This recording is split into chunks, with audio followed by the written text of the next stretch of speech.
नमस्कार दोस्तों। हम लोग लूसेंट समान विज्ञान के कृषि विज्ञान चैप्टर का रिवीजन कर रहे थे उसके क्वेश्चन का। तो 100 क्वेश्चन तक हो गया था कि मिर्च में चरपराहट का कारण क्या है। कैप्सिसिम विकल्प ए था। अब 101 से देखते हैं। 101 नंबर है, हल्दी में पीला रंग किसकी उपस्थिति के कारण होता है? तो कुरकुमीन के कारण होता है। और मिर्च में तीखापन किसके कारण होता है? तो एब्सिसिम के कारण। और टमाटर में पकने के बाद लाल रंग होता है ल्यूकोपीन के कारण। तो ध्यान रखना है सबको। 102, आलू का हरा रंग किसकी उपस्थिति के कारण होता है? सोलेनिन के कारण। तो आलू का हरा रंग सोलेनिन के कारण, हल्दी में पीला रंग कुरकुमीन के कारण, मिर्च का तीखापन कैप्सिसिम के कारण, और टमाटर का लाल रंग लाइकोपीन के कारण। 103, निम्नलिखित भारतीय मिर्चियों में से कौन सी विश्व की सबसे तीखी मिर्चियों में से एक मानी जाती है? तो भूत झोलकिया विकल्प ए इसका सही आंसर है। और तीखापन किसके कारण होता है आप कमेंट बॉक्स में बताइए। 104, पादप वृद्धि के लिए अनिवार्य तत्वों की संख्या है 17 विकल्प सी। 105, पौधे की सामान्य वृद्धि में किस तत्व की आवश्यकता नहीं पड़ती है? तो पीबी यानी सीसा की आवश्यकता नहीं पड़ती है, जबकि एफी लोहे, मैग्नीशियम एमजी और सी कैल्शियम इसकी आवश्यकता पड़ती है। 106, पौधे से कौन से पौधे में नाइट्रोजन स्थिरीकरण की क्षमता होती है? तो चना एवं अन्य दलहन पौधे में होती है विकल्प सी। 107, निम्नलिखित में से कौन सी फसल मृदा में नाइट्रोजन यौगीकरण को बढ़ाती है? तो बीन्स जो है मृदा में नाइट्रोजन यौगीकरण को बढ़ाती है विकल्प बी। 108, राइजोबियम लिग्यूमिनेसोरम नामक जीवाणु जो बीन, मूंगफली, मटर एवं चने में पाया जाता है स्थित होता है कहाँ? जड़ में विकल्प सी। 109, खरपतवार यानी वीड्स क्या है? कृषि फसलों में उगने वाले हानिकारक एवं अवांछित पौधे विकल्प ए इसका आंसर है। 110, फसलों पर आक्रमण करने की कीट की प्रायः कौन सी अवस्था अधिक हानि पहुंचाती है? तो कैटरपिलर विकल्प सी। 111, पादप रोगों का सबसे अधिक उत्तरदायी कारक कौन सा है? तो विकल्प ए फफूंदी है। 112, निम्नलिखित रोगों में से कौन सा रोग फफूंदी से नहीं होता है? तो मोजैक रोग फफूंदी से नहीं होता है विकल्प डी, जबकि झुलसा रोग, डैम्पिंग ऑफ और उकठा रोग ये सब फफूंदी के कारण होता है। 113, टिक्का रोग किस फसल से संबंधित है? मूंगफली से विकल्प डी। अच्छा, मूंगफली से याद आया, मूंगफली के लिए सबसे अच्छी मिट्टी कौन सी है? काली मिट्टी। अब मूंगफली सबसे ज़्यादा कौन से राज्य में होता है भारत में? गुजरात में। 114, हरित वाली रोग किस फसल से संबंधित है? तो बाजरा से संबंधित है विकल्प सी। 115, धान को प्रभावित करने वाला खैरा रोग निम्नलिखित में से किसकी कमी से होती है? तो जिंक विकल्प ए। 116, बहुचर्चित रोग ब्लास्ट झोंका जिसे कहते हैं किससे संबंधित है? तो ब्लास्ट या झोंका रोग धान से संबंधित है विकल्प बी। 117, आलू का अगैती एवं पिछैती झुलसा रोग किसके कारण होता है? फफूंदी के कारण होता है विकल्प सी। 118, लेग आर्म रोग किससे संबंधित है? कपास से विकल्प सी। 119, बंची टॉप रोग किस फसल से संबंधित है? केला से विकल्प ए। अच्छा, बंची टॉप रोग पूछे तो केला से संबंधित है, और लेग आर्म रोग पूछे तो कपास से संबंधित है, और अगैती पिछैती झुलसा रोग पूछे तो अच्छा ये आलू से संबंधित है। वहीं ब्लास्ट और झोंका रोग पूछे तो धान से संबंधित है।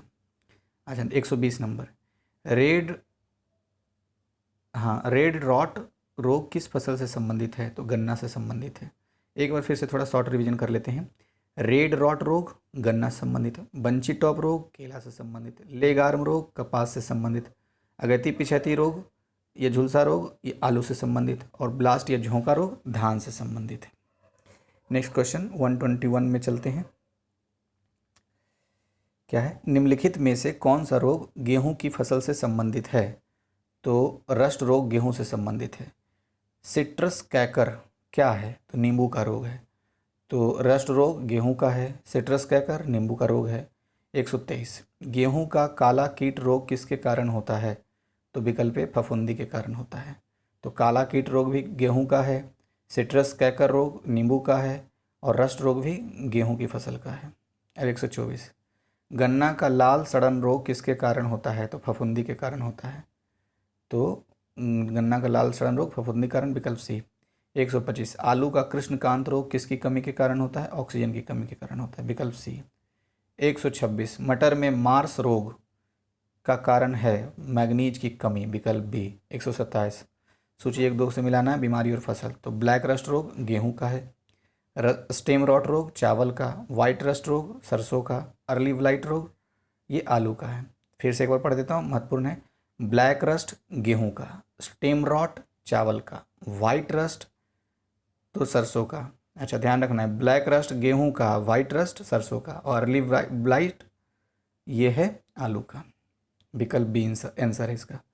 128 मीली बग किस फसल से संबंधित है? सरसों संबंधित है, विकल्प बी।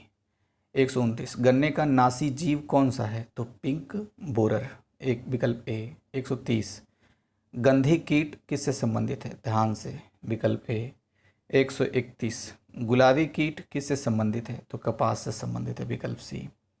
132 खाद बीजों का भंडारण करने के लिए नमी की मात्रा कितनी होनी चाहिए? तो 14% से कम। ध्यान रखना है, खाद बीजों का अगर भंडारण करना है तो नमी की मात्रा 14% से कम होनी चाहिए, विकल्प ए। 133 2,4-D है, एक क्या है? शाकनाशी है। 2,4-D क्या है? एक शाकनाशी, विकल्प सी।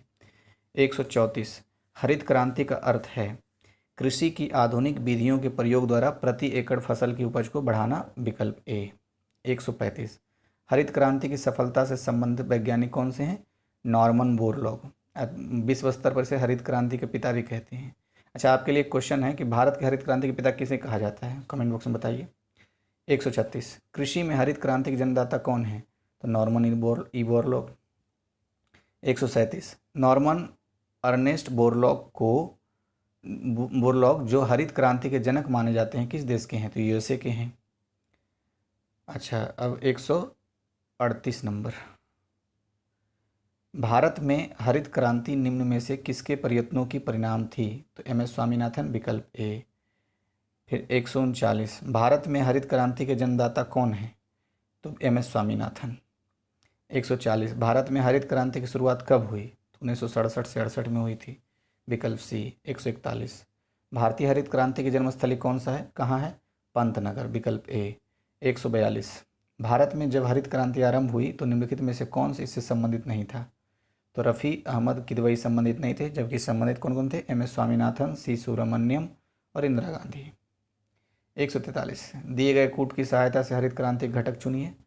तो हरित क्रांति घटक कौन कौन से हैं? पहला है उच्च उत्पादन देने वाले किस्मों के बीज, सही है ये। सिंचाई, यह भी सही है। ग्रामीण विद्युतीकरण, ना, इससे क्या मतलब था।